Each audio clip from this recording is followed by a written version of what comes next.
Okay, so it's July 4th. It's midsummer already, almost. So let's see how the garden's doing. Um, Obviously, the salvia and the lavender's going crazy, but the cool thing is that the chamomile is flowering. Check that out. So I can make some tea out of that stuff.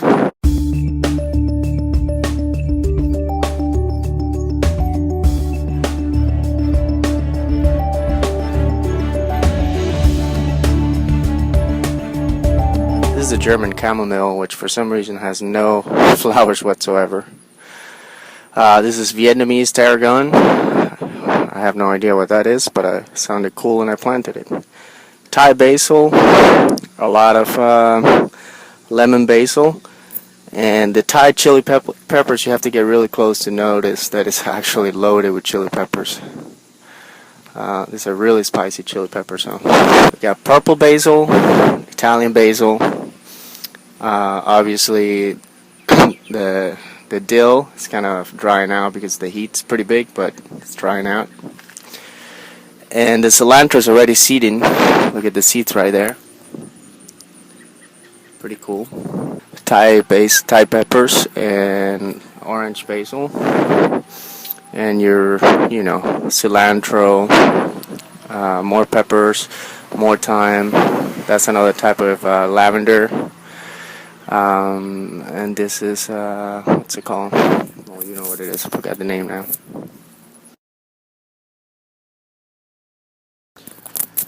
Now, along the driveway, the pole beans are going a little crazy.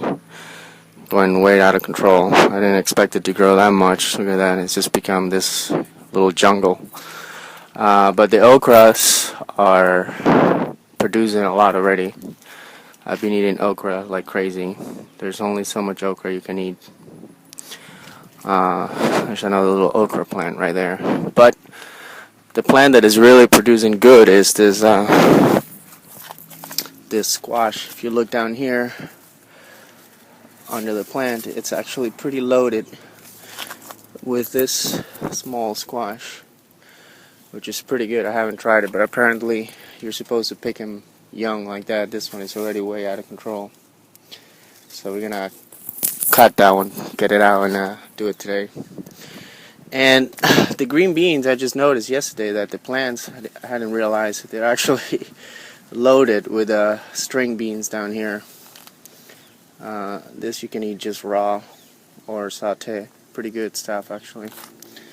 They're all starting to produce a lot.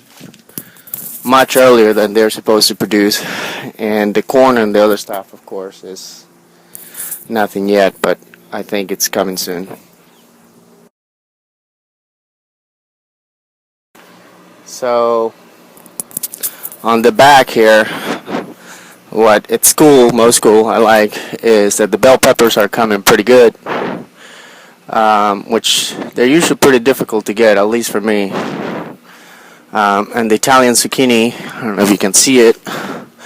We got the massive one. We're going to grill that one today, too. Tomatoes, there's a bunch of tomatoes, but they're all green still. And down here we have some squash. This is the winter squash. This one has two.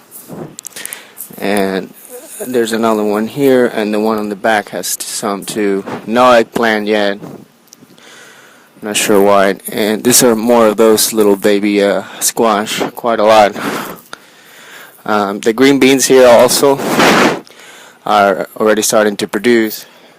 It's a little earlier. I thought they were going to produce late July, but they're already there. And another thing that we discovered yesterday was that the watermelon plant, which, yes, I planted a watermelon on the backyard, already has a little watermelon. There it is. It's the first little watermelon of the season. Nice. And here's a Malabar spinach, which is this plant which I never seen before, but Danilo gave it to me. And I planted it, and it's supposed to taste like spinach, but it in summertime. And it's growing out of control. I have to get more poles for it. More okra. There's okra everywhere. I've been eating okra. Way too much okra. More green beans right here. They're producing a lot too. I don't know what the hell I'm going to do with so much green beans. And this is the snow peas, which if they survive the summer it will be a miracle, but they don't like the heat. You can tell they're sort of dying. And we got the mustard greens here. We've been eating this stuff for a month already. It's pretty good.